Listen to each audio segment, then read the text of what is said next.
কিছুদিন ধরে বড় ছেলেটা খুব বায়না করছে কেএফসি চিকেন খাবে। তো আমি কি করলাম, দোকান থেকে আর কিনে আনালাম না, তো ঘরেই তৈরি করে নিলাম। তো চলো আমি কিভাবে তৈরি করেছি তোমাদের সাথে সেটাই শেয়ার করছি। তো চিকেন তো লাগছেই। তো চিকেনটাকে এখানে দেখো আমি টক দই, জল আর নুন, বেশ খানিকটা নুন দিয়ে একে 1 ঘন্টার মতন ভিজিয়ে রাখতে হবে। এর থেকে বেশিও চাইলে ভিজিয়ে রাখতে পারো।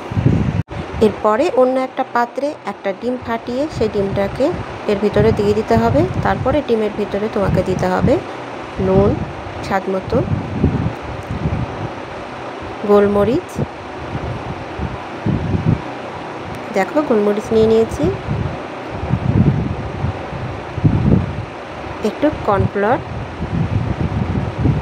ব্যাস এটুকু দিয়ে ভালোভাবে মিশিয়ে একে আলাদাভাবে রেখে দিতে হবে। এরপরে দেখো আমি আদা রসুন নিয়েছিলাম, সেটাকে পেস্ট করে এরপর ময়দার ভেতরে দিয়ে দিতে হবে। এটা কিন্তু আমি ময়দা নিয়েছি আর নিয়েছি কর্নফ্লোর। ব্যাস কর্নফ্লোর নেওয়ার পরে এর ভিতরে এবার এই আদা আর রসুনের পেস্টটা দিয়ে দিতে হবে। তারপরে দিতে হবে নুন, গোলমরিচের গুঁড়ো, আর কালারের জন্য দেব শুকনো লঙ্কা। তোমরা চাইলে হলুদও দিতে পারো, আমি হলুদটা ব্যবহার করিনি, এখানে আমি একটু শুকনো লঙ্কা দিয়েছি। তো দিয়ে এগুলোকে হাতের সাহায্যে খুব ভালোভাবে মাখিয়ে নিয়ে আবার একে রেখে দিতে হবে।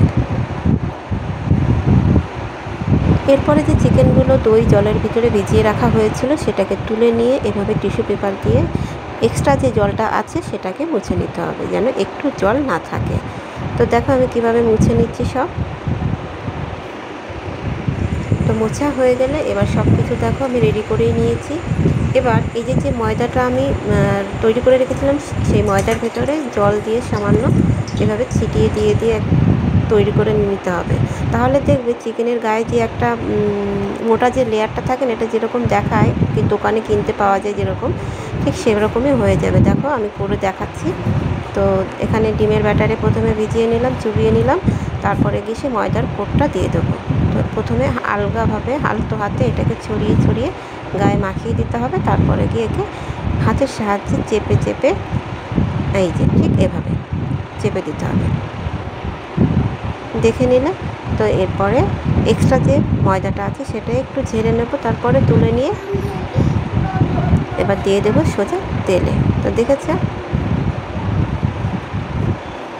তো এখানে তেল গরম হয়ে গেছে। তো এই যে আমি তেলের ভেতরে দিয়ে দিলাম।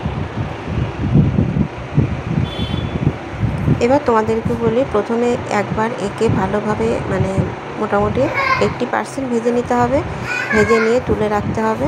তুলে রেখে একে কিন্তু আবার দ্বিতীয়বার আবারও ভাজতে হবে, তাহলে ওই মুচমুচে ব্যাপারটা কিন্তু হবে। দেখো আমি প্রথমবার ভেজে এই যে সব তুলে নিয়েছি, একে আবার দ্বিতীয়বার ভেজে নেব। তো ভাজার পরে দেখো এই যে কমপ্লিট। আমার ছেলে খুব ব্যস্ত হয়ে গেছে খাওয়ার জন্য, ওকে দিয়ে দিলাম খেতে। তো এই যে ওকে দিয়ে দিয়েছি, সবাইকে খেতে দিয়ে চলো এবার আমি বসে পড়লাম। বিশ্বাস করো বন্ধুরা, একদম দোকানের মতো স্বাদ হয়েছে। তোমরা কিন্তু অবশ্যই বাড়িতে ট্রাই করো। আমি শুধু অরিগানো আর বেকিং পাউডারটা দিইনি, তোমরা চাইলে ওটা দিতে পারো। তো আমি তো দিইনি, তো আমি বলবো যে তোমরা এভাবে একবার বাড়িতে খেয়ে দেখো, দোকান থেকে বারবার কিনে খেতে হবে না।